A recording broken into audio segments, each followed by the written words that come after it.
昨天呢，和一个朋友在聊天的时候，聊到了当下楼市的一些变化。虽然说呢，现在房产已经调控了，房价稳了，但是呢，这个房价的均价仍然在高位，很多人呢仍然买不起房子，包括我这个朋友也是，好几年呢一直在看房子，但是现在呢首付仍然不够，于是呢他就感慨说，如果现在这个房价跌到3000块钱一平的话，那我相信我们大部分人都能够买得起房子。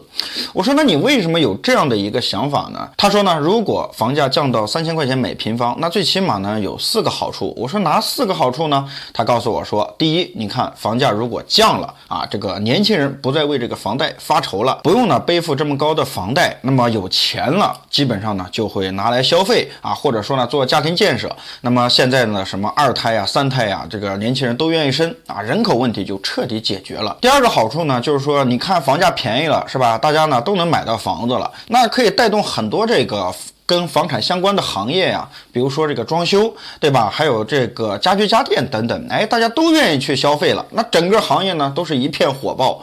第三个好处呢就是说离婚率会减少之前呢他说他周边的很多朋友就是因为呢房价高，然后呢收入低，导致到家庭这个负债越来越高，整天呢就是一直争吵，到最后过不下去了，离婚了。那如果房价便宜了，大家有钱了，根本就不会考虑这个离婚的事情。那么第4个好处呢就是说，这个房子便宜了，资金呢就不会再流入楼市了，那这个钱会去哪儿呢？就会转向实体，对吧？转向实体以后呢，大家有工作了，而且呢我们会大力的就是去发展呢这个高科技科研等一些事情，房地产呢我们就不再过问了。那么这样的话呢，我们国家就是越来越有钱经济越来越好，老百姓呢也是安居乐业。我相信呢，这4个好处也是很多不懂房产的愿意看到的。为什么他也是这么认为的？那实际上呢，我们要搞清楚一个问题，如果你在20年前说这个话，很多人就会认为你是个高人，因为呢你已经看透了房地产。但是这句话放到现在来说，只能说你对房地产一无所知，甚至呢你连房地产的逻辑你都没有搞明白，你不知道房价为什么降，房价为什么涨，为什么现在房住不炒，房价仍然在高位保持不动。今天就这个话题我们来探讨探讨，如果屏幕前的你有什么不同的意见，都可以在评论区进行留言。我们先来说第一点，如果房价降到3000块钱一平，年轻人呢就不再为房贷发愁了，那么就可以生2胎3胎。这个呢我说实话是真的是非常肤浅的观点。你要明白一点，如果房价现在降到3000块钱一平那么老业主怎么讲？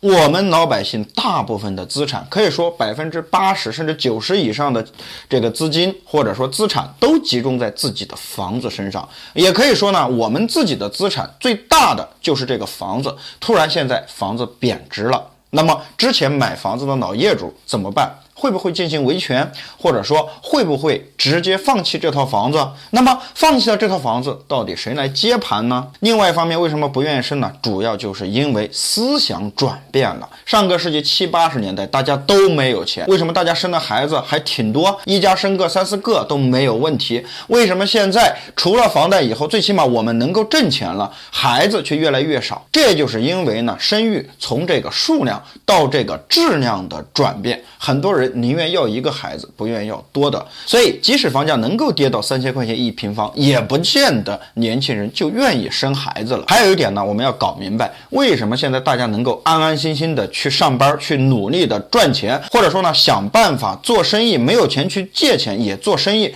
来增加家庭的收入，就是因为有这个房贷牵扯到我们。30年的房贷每个月是雷打不动都要还的，但如果突然一下子压力没有了，我请问你的奋斗目标在哪里？你还会这么拼命的挣钱吗？你还会这样为了家庭的发展吗？可能这些钱全部用于消费了。对，像大家所说的，消费高了，大家都有钱了，但实际上这个钱仍然进入了有钱人的口袋，我们普通老百姓仍然没有钱。因为呢，没有了奋斗的目标，没有人意识到没有钱的危机。就像呢，在疫情之前，很多人是月光族，但是他不害怕，为什么？因为他觉得他可以挣，每个月可以保持一种平衡。但是突然2个月不上班，没有钱了，现在很多人就意识到现金为王，我不乱买房子了，我不乱消费了。刚才说到的第2个点呢，就是说这个房价降了，对吧？大家呢有能力消费了，那装修是不是就可以装好一点？然后呢，这个家具家电是不是都可以买好一点？实际上呢，这只是一种意向。你要知道一点，房价降了，你的工资也会降。这是一个成正比的结果，不是说我们拿现有的这个社会法则去套房价降了的那个社会法则。房价降了，它牵扯到的是过去20年的经济，牵扯到的是民生。房价一旦降了，所有的东西都变了，与房地产相关所有的行业都变了。那你有没有想过一个问题？房价降了，那对于装修人员来讲，我是不是可以把装修的单价提高？原本现在呢5万块钱就能装一个房子的，对不起，现在打底20万起步，你看你还要不要装修？然后你认为你的工资还是现在的5000到1万吗？可能那个时候钱越来越不值钱，可能呢你每个月就只有1000多块钱。还有一点你要意识到，现在便宜的房子是有的，不是没有。那我们之前跟大家讲过的一些这个资源枯竭型城市的房价，还有呢这个沿海的一些旅游型城市的这个房子，那可是海景房，仍然很便宜，1平方你合到单价呢只有1000多块钱，比我这个朋友说的3000块钱还低。但是你看大家愿意去买吗？愿意去买的都是老人想到这里养老的，但正常的年轻人谁会在这种小地方买房子呢？为什么？因为买了房子等于没用啊，因为你的收入不行啊，你要到这里就业呀，对不对？那如果房价降到3000块钱1平，那整个城市的收入都会随之降低，不会说你认为的这个城市的房价只有3000，你的收入高达2万。这是不符合逻辑的。说到的第3个好处呢，就是说夫妻感情会好。我认为夫妻感情好与不好，还是这个时代在变化，这个思想在改变。如果呢，你真的2个人都互相爱对方，那可能就会走完一辈子，不会因为金钱的这一点的影响啊，就会去离婚。房价只是影响婚姻的一环，但是家庭怎么样去经营，主要还是看2个人的思想。有些人的承受能力就是比较小，对吧？心不大，那么他有再多的钱，仍然会去得抑郁症，仍然呢会惶惶不可终日。相反呢，没有钱的，甚至呢收入很少的，过的是最踏实的。有钱呢有有钱的花法，没钱呢有没钱的花法。所以说呢，房价对于婚姻的影响不是说没有，只是其中的一环。刚才说到的第4点呢，他说这个炒房客没有了，这个钱呢不会流向房地产了，会流向实体经济。那我就想问一问，过去20年我们国家的经济能够高速发展啊，我们被称为基建狂魔，对吧？一夜之间呢高楼大厦林立，城市化率呢进行的非常快。国外呢用了100年的时间，我们用了几十年的时间就达到了人家70-80%的一个规模，而且呢城市化率还在不断的进行。我们现在有钱了，我们的高铁呢全世界第1，我们的通信呢也非常发达，远隔千里之外呢也能够天天见面。那你有没有想过这些钱都来自哪里？我们说拉动经济的3要素，对吧？投资、消费、进出口。但是啊，你要去统计数据的话呢，我们这个消费一直是非常薄弱的一环。那么过去20年拉动经济，你不可否认的就是房地产。房地产带动了经济，影响了80%的其他行业。按照我这个朋友说的，房价3000块钱每平方，那就说明一点，就是房价崩盘了。对吧？那房价崩盘了，你可以想象一下，在上个世纪90年代日本的崩盘，那是多么严重的后果。结果呢，一缓10-20年都没有缓过来，对经济呢造成了巨大的伤害。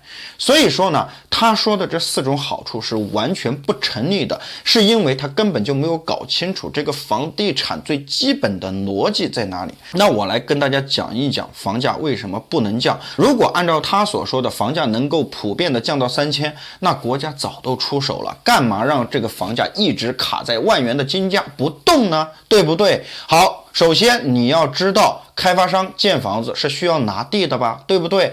他拿地了以后，他是要交税的呀。他给谁交税呢？他给地方政府交税。地方政府的大部分的财政收入呢，都来自于这个土地的收入。那么地方政府拿到这个土地的收入干什么呢？他要建设城市啊，对吧？要进行这个城市化率啊，把这个城市建设得更好啊。而且一个城市上班有公务员啊，有这个社会公共福利啊，这些都是要地方政府掏钱的呀，还要呢想尽各种办法去规划这个城市，然后招商引资，吸引资本进入来这里投资，然后让人们在这里就业，提高人们的幸福指数啊。所以你会感觉有的城市啊，我非常幸福，我在这里呢房价还可以，而且呢我还收入还可以，所以我不走了，我要在这里落户，对吧？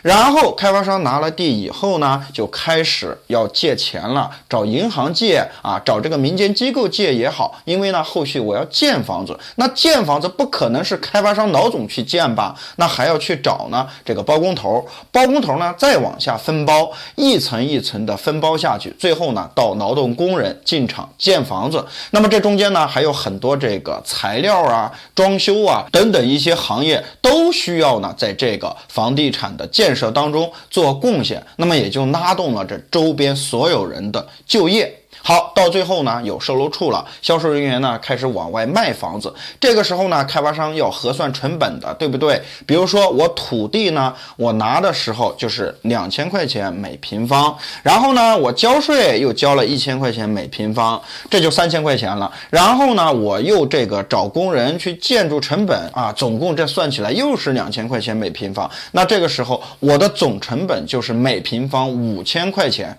你想一想，成本都已经到5000了，这不和卖白菜一样吗？我怎么可能卖4000块钱一平方？我怎么着也得卖到7、8千块钱一平方吧？而现在这个土地呢，不是说开发商想拿就能拿的，而是采用的拍卖的方式，也就是说呢，谁出的价高，谁能够拿到。那说明呢，也就变相的增加成本了。那么到我们老百姓的手中，肯定房价就高了。好了。到了我们老百姓手中以后，老百姓先去买新房，首先有首付吧，然后呢有这个贷款有利息吧，然后呢在这个办房证的时候要交各种各样的契税啊，还有维修基金啊等等，对吧？办完房证以后呢，我还需要装修，装修完了以后呢，我还需要买家具家电，这是谁的成本呢？这是购房人的成本。好，本身呢房价就7、8千每平方，然后呢经过装修到最后住进去呢，可能这个成本呢就变成了1万块钱每平方。那住了几年以后，我想卖，我不能亏钱吧，对不对？现在呢钱越来越不值钱，有这个通货膨胀，一年比一年贬值，那我怎么办呢？我肯定要去卖1万2。那我为什么要去卖3000块钱每平方呢？这就是大家的臆想。说这种话的人大多数是没有房子的人，这个呢可以毫不夸张的去说，如果现在他手中有房子的话，即使他不卖房子，他也不可能说每平方的价格要跌到3000块钱，这完全就是一个不成立的逻辑。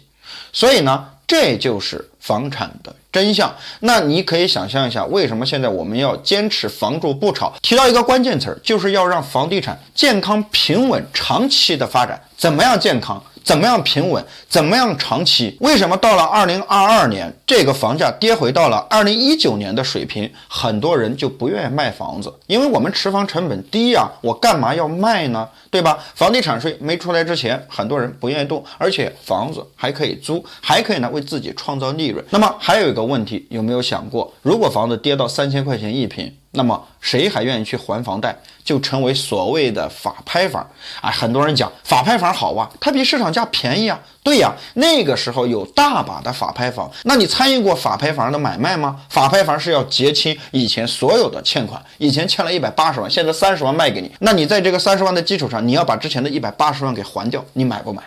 对吧？所以呢，房价一旦发生了那个事情，开发商倒霉，老百姓倒霉，银行金融风险增大，到最后害的还是我们普通的老百姓。所以你要意识到这个问题的严重性。好了，今天的视频呢就讲到这里了，我们下期视频再见，拜拜。